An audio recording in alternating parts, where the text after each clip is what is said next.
आपका जो क्वेश्चन दिया हुआ है that angle of prism is 60 degree and the angle of minimum deviation is 30 degree. So हम इसका सॉल्यूशन निकालेंगे दैट सबसे पहले सॉल्यूशन में एंगल ए जो एंगल ऑफ प्रिज्म होता है, this one is called base, और ये है इनकी reflecting surface A B C. अगर हम ले रहे हैं 2 डायमेंशनल फिगर है, इसको 3 डायमेंशनल फिगर में भी कन्वर्ट कर सकते हैं by this way. Okay, so A B C अगर हम ले रहे हैं तो यहाँ पर जो बेस आता है वो नीचे का बेस आता है and A B and A C are the reflecting surfaces. So angle A that is the angle of prism here, angle A is given as 60 degree. ये जो क्वेश्चन है आपका ये ईयर 2012, 2016 एंड 23 में पूछा गया है। 12, 16 एंड 23 बोर्ड एग्जामिनेशन में, class 12th board examination physics subject. So angle A is 60 degree and angle of minimum deviation representation is delta, minimum deviation delta m, which is given as 30 degree. And here you have to find the value of refractive index. RI is refractive index, यानी हमें n निकालना है। Simple question है और 3 बार पूछा जा चुका है, ठीक है, बोर्ड एग्जाम्स में। सो इसमें आपको सिंपली फॉर्मूला अप्लाई करना है दैट आपने रिफ्रैक्टिव इंडेक्स का फॉर्मूला पढ़ा होगा, sine A plus delta m divided by 2 divided by sine A by 2। आप वैल्यू पुट कर देंगे सिंपली और आपको n मिल जाएगा। तो वैल्यू पुट करने पर n is equal to sine A 60 है, delta M 30 divided by 2 divided by sin a by 2. So sin a is 60 divided by 2. So n here is equal to sin 90 divided by 2, 45 degree, and this is sin 30. So you will get sin 45 is 1 by root 2 and sin 30 is 1 by 2. So your answer will come as this one is equal to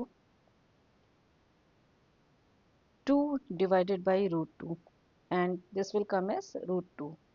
root 2 है, 2 को हम root 2 का square लिख सकते हैं। सो ये हो जाएगा root 2 and root 2 value is 1.414।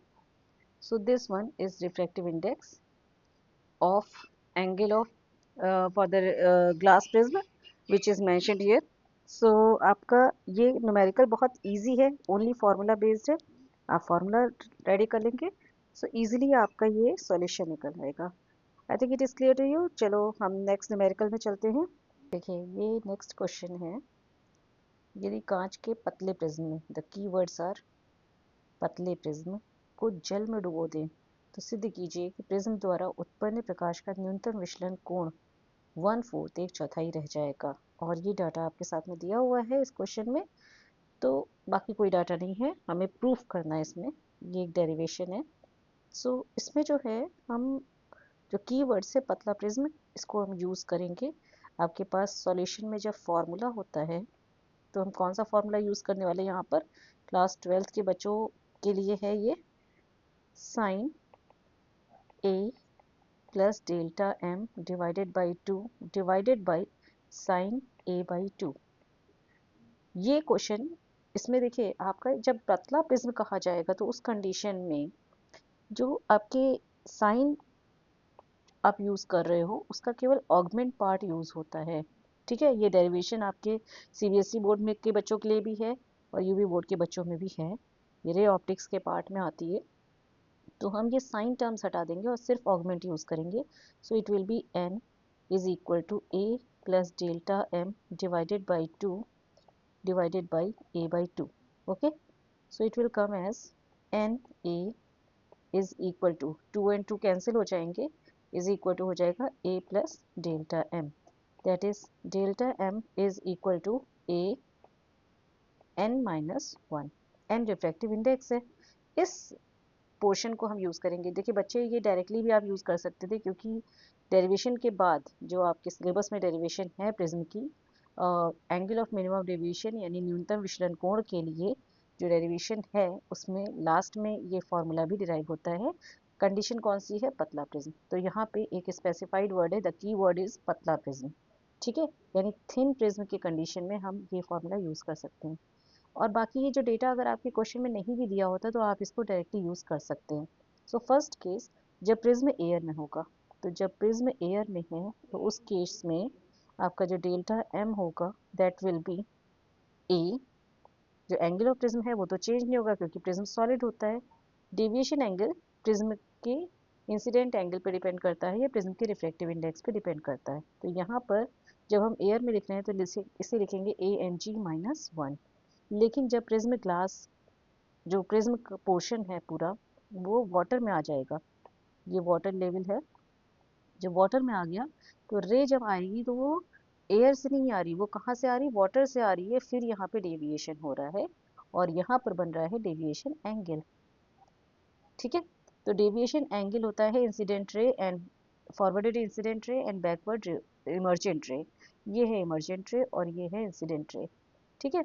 चलिए, फिगर बहुत ज़्यादा क्लियर नहीं बनी है तो इसको आप लोगों को समझ में अगर नहीं आया है तो आप फर्दर इसमें कमेंट करके मुझसे पूछ सकते हैं। फिलहाल यहाँ पर हम आ जाते हैं न्यूमेरिकल पोर्शन में। Delta m is equal to A n g minus one, ये एयर में है।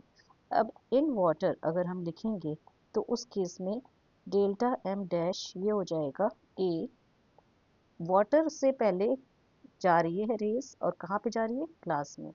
तो अब जो रिफ्रैक्टिव इंडेक्स होगा वो डब्ल्यू एन जी हो जाएगा, that is minus one, this is minus one. So formula को हम इस तरीके से यूज करेंगे। अब हमारा फॉर्मूला थोड़ा सा चेंज हो चुका है। सो नाउ सेकेंड पार्ट में हम क्या करेंगे, डब्ल्यू एन जी की वैल्यू सिंपल, बहुत सिंपल है निकालना। W n g is equal to हो जाएगा n g over n W. N g का मतलब है ए एन जी और एन डब्ल्यू का मतलब है ए एन डब्ल्यू। सो आपके दोनों वैल्यूज यहाँ दी हुई हैं, दैट इज 3/2 डिवाइडेड बाई 4/3। नहीं भी दी होती तो आप ये वैल्यूज जरूर लर्न कीजिए, 1.5 एंड 1.33। 3/2 इज 1.5 जो ग्लास के लिए होती है and this is 1.33 which is for water. तो जब हम इन वैल्यूज को सॉल्व करेंगे तो ये आ जाएगा 9/8, ओके। तो फर्स्ट इक्वेशन और सेकंड इक्वेशन को हमें रेशियो में ले लेना है क्योंकि हमसे पूछा जा रहा है कि 1/4 रह जाएगा, यानी हमें रिलेशन बताना है डेल्टा एम डैश और डेल्टा एम में।